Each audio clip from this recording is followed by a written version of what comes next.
আসসালামু আলাইকুম গাইস। তো আপনারা জানেন আপনাদেরকে সবসময় আমি দুবাই ট্যাক্সির তথ্যগুলো দিয়ে থাকি। তো এই মাসে আমাদের কোম্পানি থেকে যে নতুন একটা আপডেট আসছে, গত 17 তারিখ 18 তারিখে আসছে, কিন্তু হয়তো বা কাজের ব্যস্ততার কারণে ভিডিওটা দিব ভাবছিলাম, কিন্তু দেওয়া হয়নি। তো আশা করি আপনাদের হয়তো বা যারা আসবেন দুবাই ট্যাক্সিতে, বিশেষ করে ভিসার জন্য ওয়েট করছেন, অথবা যারা হয়তো বা গাড়ি পাবেন তাদের কাজে লাগবে। যে অনেক বছরই পরেই আমাদের এই কোম্পানিতে নতুন একটা চেঞ্জ আসলো। চেঞ্জটা কি আসলো এই বিষয়টা আপনাদের সাথে শেয়ার করব। আর এই 2-3 দিনের ভিতরে যে আমার গাড়ি নিয়ে যে ঝামেলাগুলো চলতেছে, কি কারণে চলতেছে, এই বিষয়গুলো আপনাদের শেয়ার করব। তো ভিডিওটা শুরু থেকে শেষ পর্যন্ত দেখবেন যে কি বিষয় এখন আমাদের কোম্পানিতে কি ঝামেলা চলতেছে টার্গেটের বিষয় নিয়ে।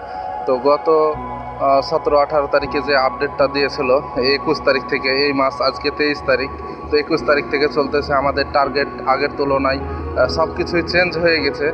যে আগে যে টার্গেটগুলো ছিল ওটা পরে বলছি, এখন বর্তমানে যে টার্গেটটা কোম্পানি থেকে দিয়েছে, আপনাকে ট্যাক্সি যদি চালান করতে হবে, সে বিষয়টা আপনাদের সাথে আজকে শেয়ার করব। তো যে টার্গেটগুলো সচরাচর মানুষ করে সেগুলোই আপনাদেরকে আমি বলছি। তো এখন যে টার্গেট দিয়েছে, 20% যদি আপনারা করেন 265 দিরহাম ক্লিন মানি থাকা লাগবে। আমি যতগুলো টার্গেট বলবো সবগুলোই বলবো যে কাস্টমার, তেল, মেসেজ, শালিক সব কিছু বাদ দিয়ে ক্লিন মানি যে টাকাটা থাকলে আপনার পার্সেন্টেজের আপনি কমিশন পাবেন, সেই বিষয়টা আপনাদের সাথে আমি ক্লিয়ার করছি আগে। তো আপনারা যদি ক্লিন মানি 265 টাকা টিকান, তাহলে আপনি 20% হবে। আর যদি 22.5% করেন তাহলে 290 দিরহাম। আর যদি 25% করেন তাহলে 315 দিরহাম। আর যদি 27.5% করেন তাহলে 340 দিরহাম। যদি 30% করেন তাহলে 370 দিরহাম। যদি 32.5% করেন তাহলে 395 দিরহাম। আর যদি 35% করেন 420 দিরহাম। তো যেই টার্গেটের অ্যামাউন্টগুলো আপনাদের সাথে আমি শেয়ার বললাম, এগুলা সবই নতুন। আগে যেমন 32.5, 27.5, 22.5 এই ধরনের টার্গেটগুলো ছিল না। আগে যেমন 20, 25, 30, 35 এভাবে ছিল। তো 38% পর্যন্ত করছে, কিন্তু মানুষ তো অতগুলা অত বড় টার্গেট করতে পারবে না। তো সচরাচর যে টার্গেটগুলোই হয়তো বা ট্যাক্সি ড্রাইভার ভাইরা করতে পারবে, সেই বিষয়গুলো আপনাদের সাথে বললাম। তো আগের যদি কথা বলেন, আগে যদি আপনি 25% করতেন তাহলে হয়তো বা 290 দিরহাম। আর যদি 30% করতেন 340 দিরহাম। আর যদি 35% করতেন 390 দিরহাম আগে টার্গেট ছিল। আর এখন 395, 32.5 আর 420 দিরহাম হয়েছে 420 দিরহাম 35%। তো এই হচ্ছে আমাদের কোম্পানির এই মাস থেকে নতুন টার্গেট। আর এই 3-4 দিন যাবৎ আমার গাড়ি নাই। আমার গাড়ি যেটা সেটা একদিন সার্ভিসিংয়ে পার্টনার দিয়েছিল, সার্ভিসিংয়ে দেওয়ার পরে আরেকজনকে আমার গাড়িটা দিয়ে দিয়েছিল। তার কাছে গিয়ে নাকি আমার গাড়ির গিয়ার খারাপ হয়ে গেছে, গিয়ারে কাজ করে না।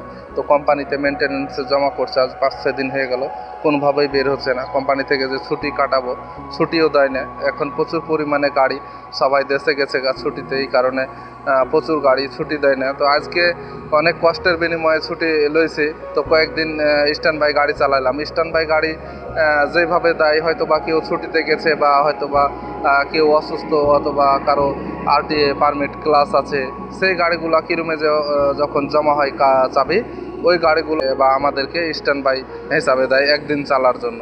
তো এই গাড়িগুলো নিলে কী হয় যে অনেক সময় হয়তো বা রিম ড্যামেজ থাকে, অথবা টায়ার ড্যামেজ, বডি ড্যামেজ থাকে। তো এই ড্যামেজগুলো যদি আপনি ঠিকঠাক মতো চেক করে না নিতে পারেন, পরবর্তীতে কী হয় যে হয়তো বা তারপরের জন যে আপনার ওই গাড়িটা আবার নেবে, সে হয়তো বা কোম্পানিতে যে যদি চেক করে দেখে যে কোনো কিছু জমা ড্যামেজ আছে, তাহলে আপনার ওপর এই ফাইনটা চলে আসবে। এই জন্য চেক করে নিতে হয়। তো স্ট্যান্ড বাই গাড়ি চালাটা অনেকটাই রিস্ক, যে বলা যায় না কে কী করে রাখছে। পরবর্তীতে দেখা যায় আপনার চোখে পড়লো না, আপনি কার্ড সুইপ করে আপনি ডিউটি করলেন, পরবর্তীতে তারপরের জন্য চোখে পড়লো ওই গাড়িটা হয়তো বা চেক করে পেপার সহকারে জমা করে দিল, ওই ফাইনটা আপনার নামে চলে আসবে, কারণ যে আপনার আইডি লাস্ট। টার্গেটের বিষয়টা হয়তো বা আপনাদেরকে জানাতে চাইছিলাম। তো আজকে একটু সময় পাইছি, ছুটি করছি অনেক দিন পরে, তো এই জন্য জানাই দিলাম। তো যাই হোক, আমার ভিডিওটি এ পর্যন্তই। মোটামুটি আপনাদের কাজে লাগবে যারা হয়তো বা দুবাই ট্যাক্সিতে আসবেন। ধন্যবাদ সবাইকে। আর আমার এই ভিডিওটি ভালো লেগে থাকলে অবশ্যই সাবস্ক্রাইব করে দেবেন।